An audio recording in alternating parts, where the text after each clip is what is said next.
episode number 49 of the WP Café show with me, Keith Devon.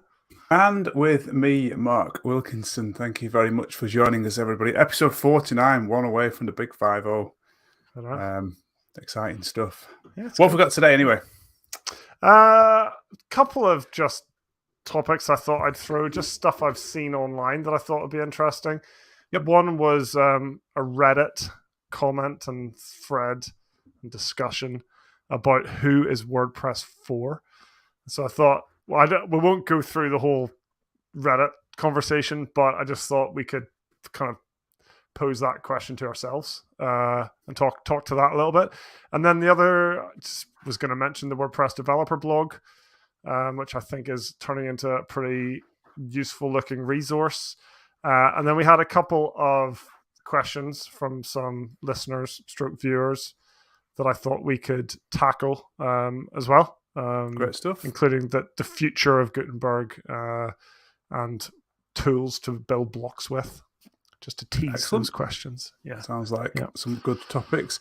As always, everyone, if you are watching along on YouTube live, or actually, in fact, if you're watching along on Twitter, I believe we're on Twitter as well, let us know who you are, where you are. It'd be nice to see who's watching. And if you have any WordPress questions, this is the episode for you. You can ask your questions and we can try and answer as many as we can, or certainly get a discussion going about them, which would also be good. How's your week been anyway?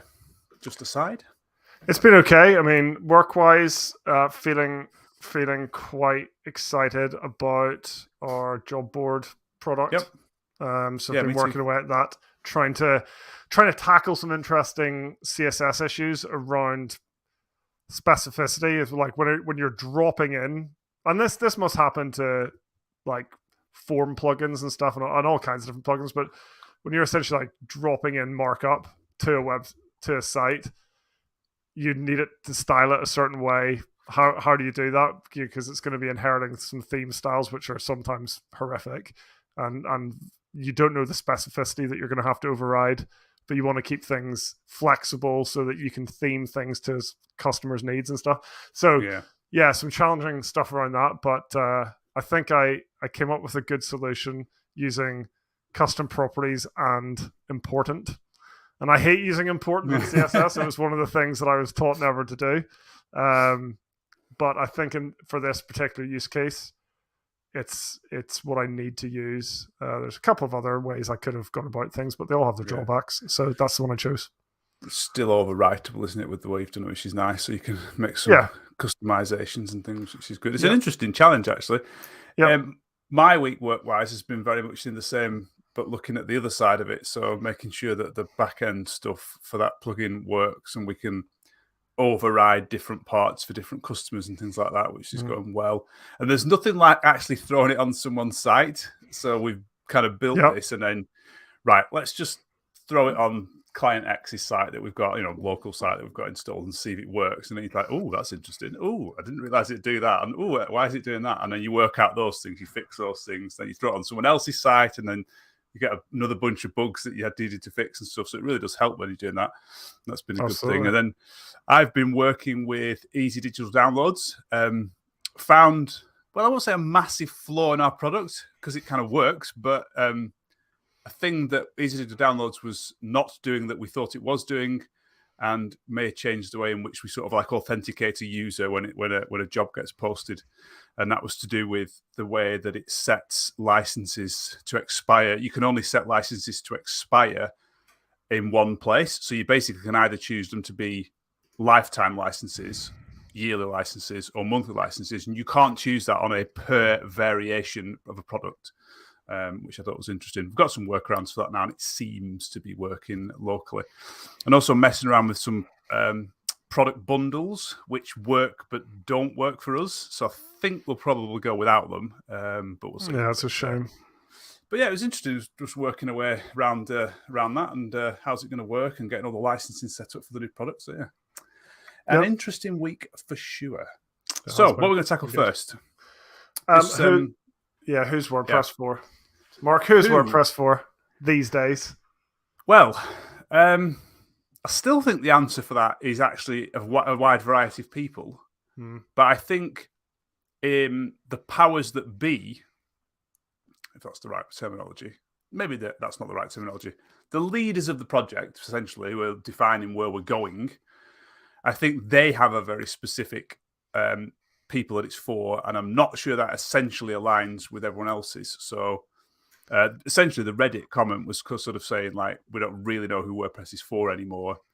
Is it for, like, end users to be able to basically build their own websites? Because kind of that's what the block editor and full site editing is providing, with customization options for everything, padding and margin and spacing and typography and all sorts of stuff like that. They can basically build and design their own sites.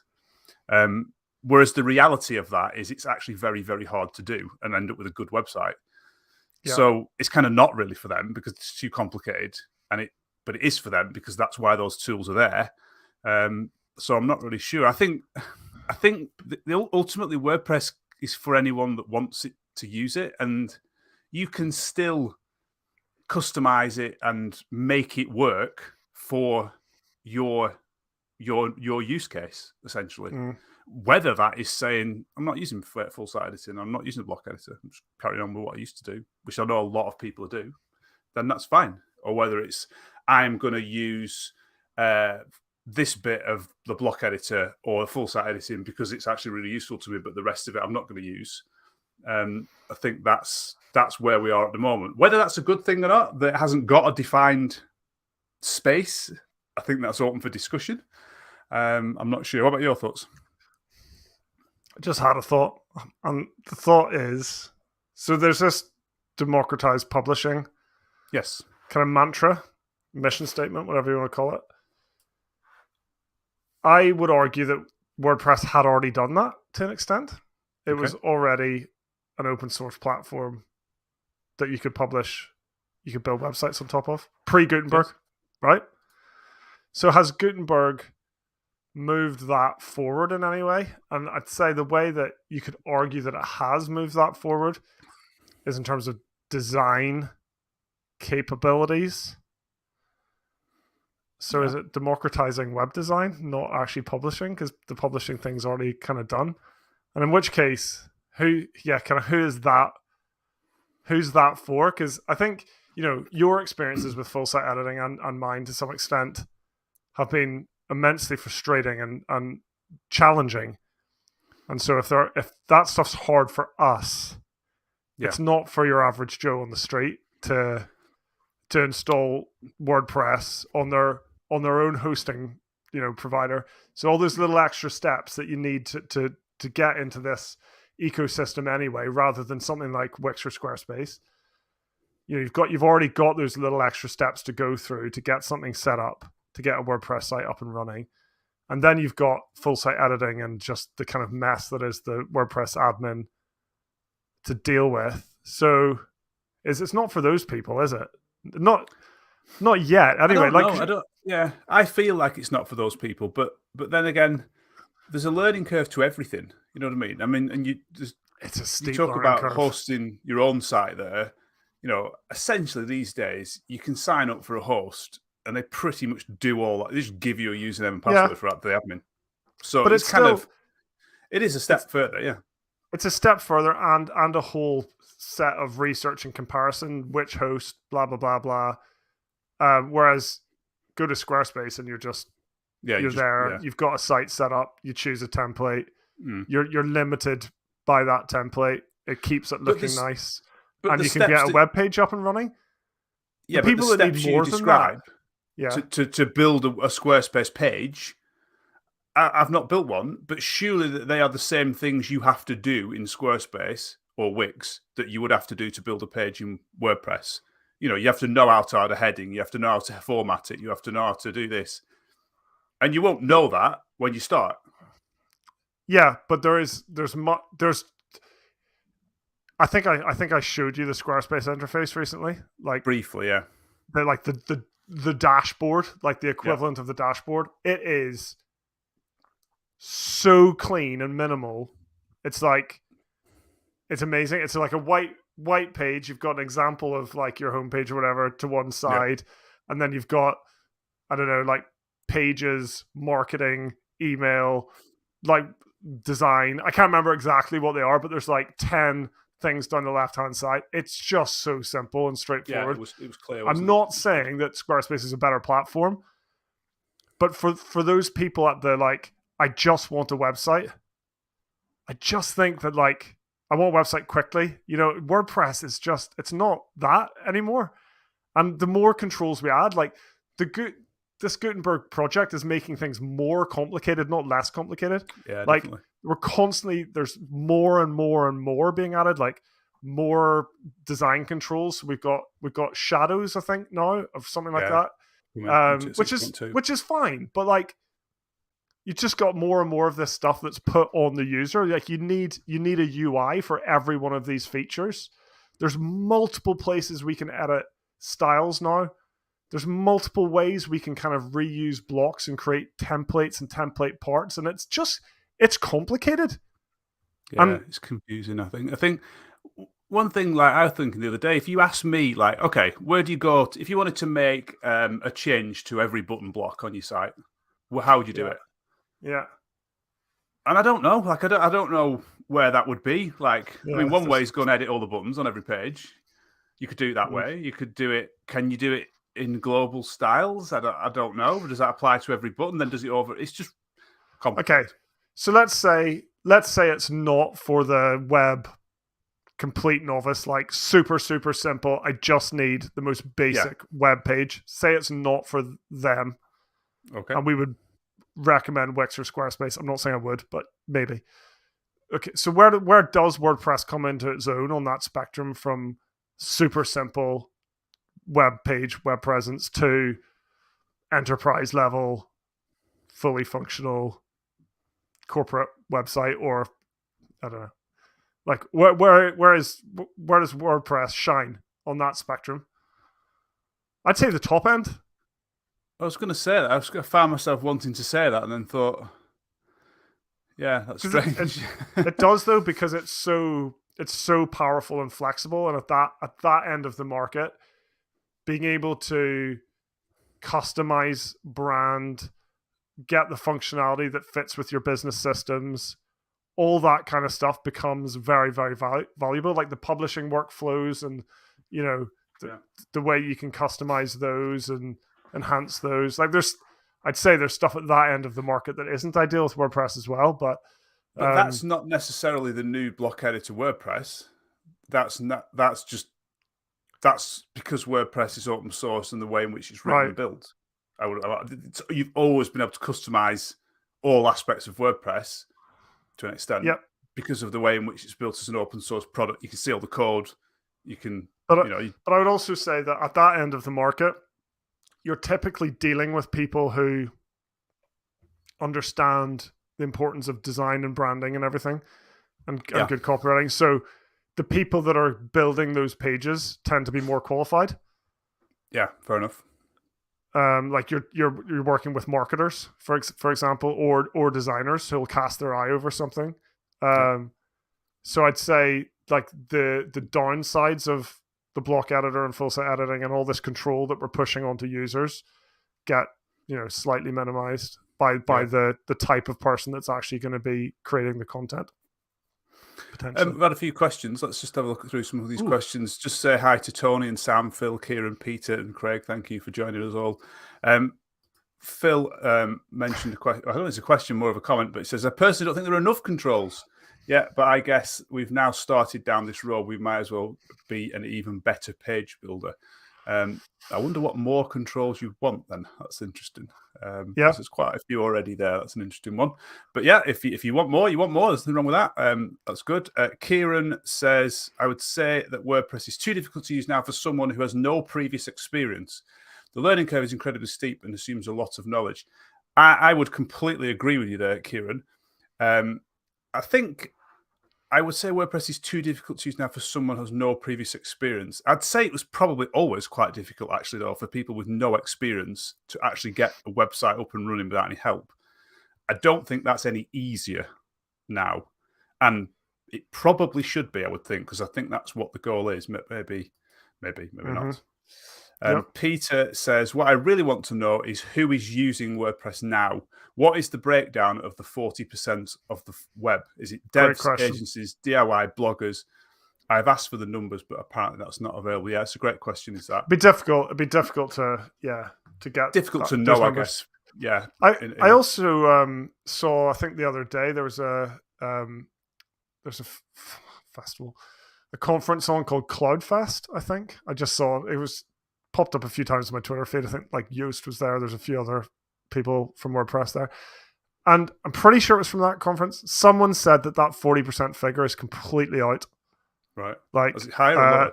Lower, way lower. Lower. They'd calculated it a different way, and I can't remember exactly what, but like, it's like 20% or something. It was quite significantly lower, which is interesting. I think that's an independent figure. I don't think that's WordPress's figure, is it? That's some other body or organization. It's something like based on the top X million domains or something. Something it's not it's not an absolute figure that you can rely on. It's not the whole of the internet. Yeah. So I thought that was interesting. Something that I've come across. So we do a lot of integrations of our product with websites, and out of the currently, we've got 200 odd people on this platform.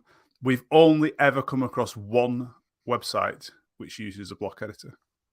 Yeah. And all of those customers using WordPress, there's only one customer that was using the block editor. And that person had removed all the core blocks and just rolled all their own. So essentially they were just using it as a sort of custom page builder in a way, which I found very, very interesting. I still find it interesting today. I come across the next site when a customer comes on, have a look at the site. It's done the standard WordPress way, if there is such a thing. Yeah. Craig just jumped in there and said, I saw that too and want to say it was 12%. That's actually the figure I had in my head, Craig. So I think we can probably agree that that's what it was, 12% market share. So kind of interesting. It makes sense for people to big up that figure as much as they can. Certain people. Yeah. Hendrik says here, the block editor seems huge, but it really isn't. From an install standpoint, Agreed. Elementary is at around 35% share. Classic and blocks are around 25%. Yeah, kind of back to what I was just saying, really. I don't think many people are using it, to be fair. No. I'm sure that'll increase over time. It really will increase over time, but so it's fairly small, I think, at the moment. Just while we're still, before we move on to another topic, so we're still on the Who's WordPress for. We, in our work in like the recruitment industry, I'd say the middle ground of that industry is where there is a lot of competition for us. So there's a lot of website vendors that operate in the £100 to say £300 a month, because they tend to charge monthly in that sector for websites. I call that the kind of middle range of the market. What do you think WordPress is a good fit for them, Mark? Depends who you, for the end client or for the businesses that are using WordPress to do it. For the end client. For the end client. Yeah, I do. I think it works well for them, what they want to do. Done right, of course. And I think that's for an agency to have a process and a product that they deliver that is right for the client. Okay. Yeah. I do think that you can have a good product that works and does what you want it to do and so forth. Yeah. But I do think that's harder to deliver at the moment. Yeah, I'm slightly less confident of that. In our experience, it's really hard to compete using WordPress against the, what's it called, website as a service kind of providers, I think. Just to do like custom work. Yeah, like you say, if you'd really dialed in the process, and had some templates that you use, and you can spin up the site really, really quickly and just theme it really, really quickly, and then it could work. But yeah, it's hard. It's hard at that price point. Agencies are doing, obviously. That's the way in which they do it. We've spoken to agencies who wanted to use our services, and they have very specific processes and ways of doing things, and you'd have to work like that and use their theme and use their suite of plugins that they use. And that's why they do it like that, because it fits that model that makes it work for them. Yeah, absolutely. Anyway, who's WordPress for? I'm not sure any closer, to be fair, but still, we're going to chat about it. Yeah, a little bit. Okay. Hopefully, it can be for you if you make it right and make it work. I think it can still be for everyone. I just worry about the actual end, especially from a developer's point of view. I think as a developer, you can find your you can find your place still using the tools that you want to use, whether it's a block editor and full site editing or not. You can certainly leverage those to your advantage. If you decide to go that route, you can leverage the tools that you already use, ACF, repeater fields, or whatever. So I think as a developer, you can work at lots and lots of levels. As an end user, though, I'd worry about like a complete kind of tech stroke web novice getting their hands on the block editor and the full site editor. And I think it is for them. I think it's been built for them, but I actually think it's a terrible product for them. That's my opinion. For developers, you mean? No, for the end user. For the end user, right? Okay, yeah. Yeah, I think it's been built for that web novice. That's what I think. Yeah. But I don't think it's good. No, I don't think it's a long way off from being good. For those people. But it could be better, and it will get better, I'm sure. Yes, that's true. Or it could get way more complicated because we want to add more and more options and features and design controls. Who knows? Watch this space. Maybe that's what people want. Phil, that's what Phil wants. It is what people want, but when they get it, is it going to be what they needed? That's the question. Proof's in the pudding, I guess, isn't it? With the people using it. It is. We will find out, won't we? We will find out. Watch this space. So the other, as always, get your questions in, folks, if you have any, because otherwise we're just going to talk about whatever we want to talk about. I'd rather talk about what you want to talk about. Next up, it was just a mention for the WordPress developer blog, which people may or may not have seen yet. I think did I put a link as a? I can't remember. Let me see if I've got a link to show. Don't think I do. You can do that. It's just developer.wordpress.org, and then there's like exactly a news section you can find. It's good, and there's some good people behind it. Justin Tadlock is one of the kind of lead people. He is a superb writer, and just generally great bloke. And Michael Burridge as well from the UK. Yep. Yeah, met Michael before. He's heavily involved in that too, and they're trying to get more developers involved and writing good content. But one that you shared with me the other day, Mark, was just a guide on spacing in WordPress, which is a bugbear of mine. How do we use block gap spacer blocks, spacing variations? There's all kinds of like funky stuff going on. How do we turn those controls on and off? All this kind of stuff. So really, really detailed guide from Justin. He's a great writer. So I would definitely check that out. I've been complaining for a while that there isn't kind of a go-to place to kind of keep up as a developer. Like it's all spread around, GitHub comments and issues, Slack channels, the make blog, the blah, blah, blah. I think this developer blog is an attempt to solve that pain point, and be a place where you can just check in regularly there. If you've got an RSS reader or whatever. I don't know if they've got a newsletter feature. I'll check out. They do. I don't know where it is because I saw it yesterday and I signed up for it, and then I got that article that you've just mentioned. Even though I'd seen it on the post, I got that delivered to my inbox, and actually quite nicely, it delivers the whole article in your email, so you can actually just read it in your email client, like on your phone, which is, I don't know whether that's quite nice. Some might like it, some might not.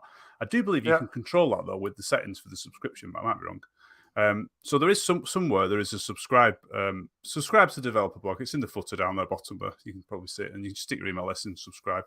Weirdly, only 279 people have subscribed. I thought way more than that. But, that's not too bad. So hopefully just get those latest articles coming in. I agree. I think Justin's articles are a step above anything else I've read about the block editor and full site editing. They just make it seem so much easier to understand what's happening. What worries me at the moment is that there is no source of truth for this information. It seems to be a bit all over the place, and I'd like the dots to be crossed. And no, that's the wrong word. Yeah. You know what I mean? Everything to be pointing in the same direction. Don't cross your dots, folks. No. What's that saying? Cross your T's and dot your I's. Dot your I's, something like that. Maybe that's the wrong saying anyway. But you get my drift. Like I'd like that to be most, like you say, like I want to know about block spacing. Where do I go? Is it this blog post? Because it's really good, but it's not a documentation piece. So I don't know. Yeah, will it stay up to date and current? Well, so is that the go-to thing that stays up to date, or is that actually that back over on the whatever it's called, the block handbook? I'm not sure. I think that's got to be important. It's interesting that they've gone down this route rather than solve the core problems. Yeah, that's what I find interesting. Like if you need to write a definitive guide blog post about block spacing, I'm not saying that's a bad thing, but why not just write it in the documentation? Because that's where you should go. I don't know. Just think. Yeah. There's Peter, a bit of, Peter says, trying to drink from the fire hose of Slack, Make, and GitHub can be overwhelming. Curated content is welcome. Completely agree. Yeah, I think it is good. There's an interesting one on the 10th of March. There's a post on that blog just called "What's New for Developers," and it's pretty detailed. So it's obviously 6.2 coming out. And it just looks through a whole bunch of the interesting stuff from a development point of view. So yeah, I mean, I'd definitely check it out. I'm going to try to stay on top of that blog. I think that's the place where we should be checking in regularly these days. Well, I am subscribed, so I'll get them in my inbox. Well, I'm not. So how did you subscribe the footer, did you say? If you go to developer.wordpress.org/news and then write the footer, it says subscribe to the developer blog. So you'll be the 280th person to subscribe to the developer blog. Well done. Yeah. If I type my email address in right, it'd be even better. That would help. Well, the number of times we've had people sign up for our product and put a typo in their email address, you wouldn't believe. And then they don't get an email, and then world of pain. Anyway. World of pain, agreed. We've got a question from Sam. We've got a question. Sam. Hi, Sam. Do you think your future is with WordPress? We've reviewed alternatives, but access to the WP third-party plugin repository makes this a difficult decision. Is our future with WordPress? We talk about this loads, and we've probably talked about it too much on this podcast previously. Short term, yes. Long term, probably. I think would be my answer. Yeah, like sat here now. I can't see another platform that would give us what WordPress gives us right now. And what I mean by that is there's other platforms out there that do so many other things and do them maybe better, but I don't know about them and I don't know how to do them in that platform. So that makes it really difficult to jump to another thing. Yeah. Unless there is a golden opportunity that makes doing that the obvious thing to do. Like you've got a client that wants to pay for the research and development, which is unlikely. Yeah.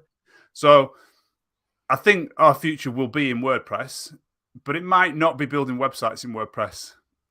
I'm becoming more and more thinking that might not be what we actually do is build websites as our main stream of the business, put it that way. Never say never, you might build the odd one. But part of the factor for me is our age, because we're both in our 40s now, and I don't think I have the energy and inclination to start again. Whereas I think maybe if I was in my 20s or early 30s, I could think, actually, I've got, I probably should have quite a long career. Like, we're probably going to be retiring at 75 or whatever, so I should have a 35-year career ahead of me. But so maybe we should invest in something. But like, what would it be? You make a good point. Like, what would it be? But my point was that I don't really feel inclined to start again. So I think we're going to have to be forcibly pushed off this ship and forced to swim. I don't think we're going to go willingly.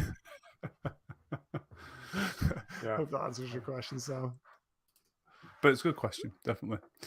Any more questions? Get them in. We'll try and answer them in the coming minutes. Have we anything else to go through on our topic list? I've lost the topic list. No, there wasn't anything else to go through, so we could probably wrap up unless someone sneaks in a last minute question, which we'll take. But just while you're writing that in the comments, just want to say thanks for joining us again.